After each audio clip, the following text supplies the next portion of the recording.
When we name something important, something as important as a business, a project, or even a loved one, we don't pick names randomly. We many times, if not most times, pick meaningful names.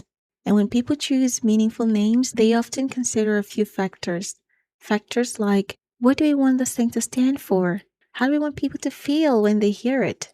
What values do we want embedded into it, even when no one explains it out loud? Does it carry intention or just trend? A name isn't just a label, it's a quiet direction. And history has shown us time and time again that every era becomes obsessed with something. There was a time when people were obsessed with gold because it symbolized power and survival. There was a time when people were obsessed with factories and machines because productivity meant progress.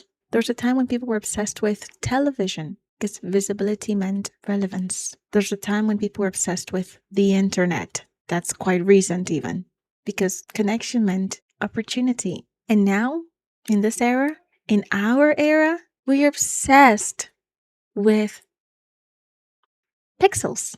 We're obsessed with screens, resolution, clarity, feeds, content, output, visibility, performance. The list goes on.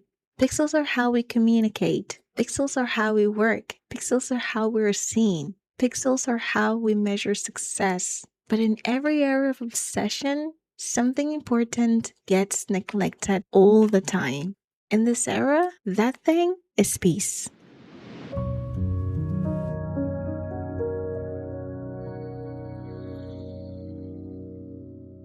Welcome back to Peace and Pixels. This is a space where we talk about the mental wellness of digital creatives, and today's episode is titled Why Peace Matters in a Pixel-Obsessed World. In this episode, I will get to answer the question why I named this podcast Peace and Pixels. This episode is not anti-technology, it's not anti-growth, it's not anti-ambition. It's about balance, survival, and mental clarity in a world that profits from your attention being fragmented. So today we'll talk about what pixel obsession actually means, how constant digital output rewires our nervous system, why peace is no longer optional for creatives, why I chose this name intentionally, and how to reclaim peace without abandoning your craft. Let's begin. We live in the most visually saturated era in human history.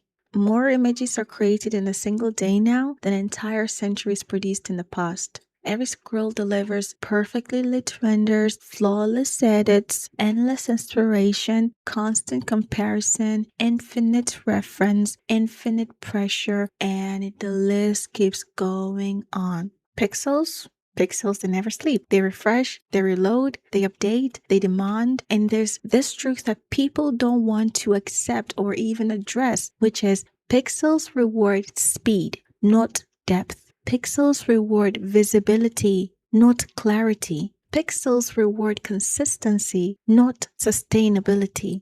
As creatives, our nervous systems were never designed to handle constant feedback loops, constant exposure to better work, constant performance evaluation, constant production expectations, constant digital noise, constant everything. Our brains are still in some sense ancient, but our tools are light years ahead. And this mismatch creates tension. And this tension usually shows up as anxiety, creative numbness, burnout, identity confusion, emotional fatigue, comparison spirals. Pixels amplify output, and this in turn robs us of our peace. And when we keep getting our peace taken away from us for long enough, creativity stops being expressive and starts being extractive. Peace is often misunderstood. If you asked a couple of people right now what peace feels like, what they actually think peace is, they would all say something different. If you ask me what peace is, my version of peace will revolve around my life, my work, my habits. My peace will be completely different from yours. But most people believe, or some people believe, that peace means slowing down forever, quitting ambition, avoiding discomfort, being passive, being unproductive. That's not peace. If you ask me, that's simply giving up. Peace is regulation. Peace is the ability to stay grounded while engaging deeply with your work. Peace is a nervous system that isn't constantly bracing for impact. In creative work, peace is what allows clear thinking, intentional decisions making, emotional resilience, sustainable output, and authentic expression. Without peace, everything just becomes reactive. Everything blurs. You create to keep up. You post to stay relevant. You improve to outrun insecurities. You work to silence fear. And if you work on this default mode, everything loses meaning. And that's not creativity. That's survival mode.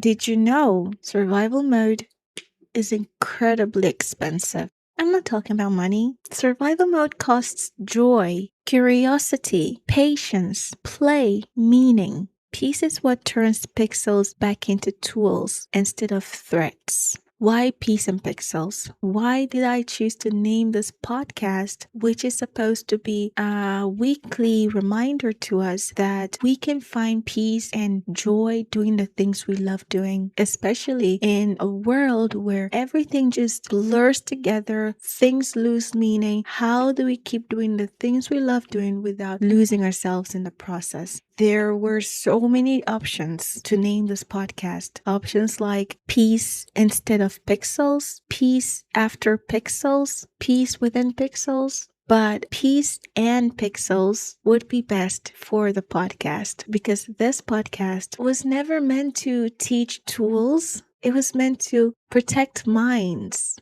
The truth is, no matter how much technical skills you have, it won't matter if your internal world is constantly collapsing. So I wanted the name of the show to constantly remind you, constantly remind me that peace is what matters the most. So peace and pixels. And the diamond in between the two words, well, it represents balance, breath, space, the moment of stillness between input and output. Before productivity, before performance, before perfection, peace must come first. Peace isn't something you earn after success. Peace is what makes success survivable, enjoyable even. Does that mean you have to abandon the digital world and go caveman to reclaim peace? No, you just have to change how you relate to it. So here are grounding principles for living creatively in a pixel-obsessed world.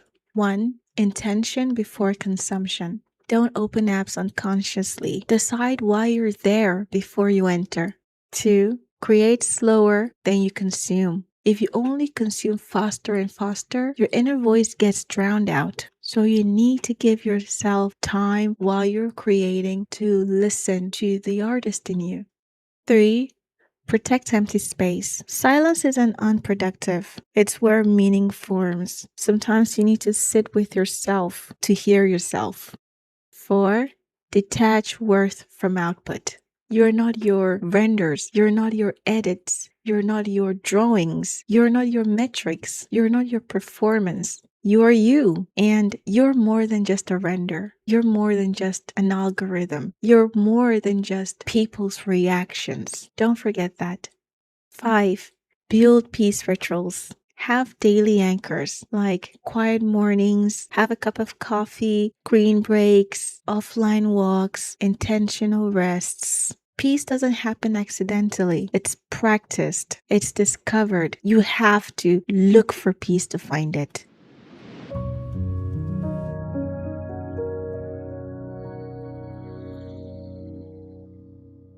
This is where I will end this minisode for today. This has been Minisode 11 of Peace and Pixels. Why peace matters in a pixel-obsessed world. Pixels will continue to evolve. Technology will continue to accelerate. Trends will come and go. But peace must be chosen daily, chosen intentionally, chosen even when the world rewards chaos. You don't need to escape the digital world. You just need to stand still inside it. Thank you for listening to today's minisode. I really appreciate you, and please share it to a friend, family member, a colleague, or any creatives that you think should be listening to this right now who would benefit from today's minisode. Thank you so much once again. Take care of your mind, protect your peace and your art, and I will see you in the next one. Bye.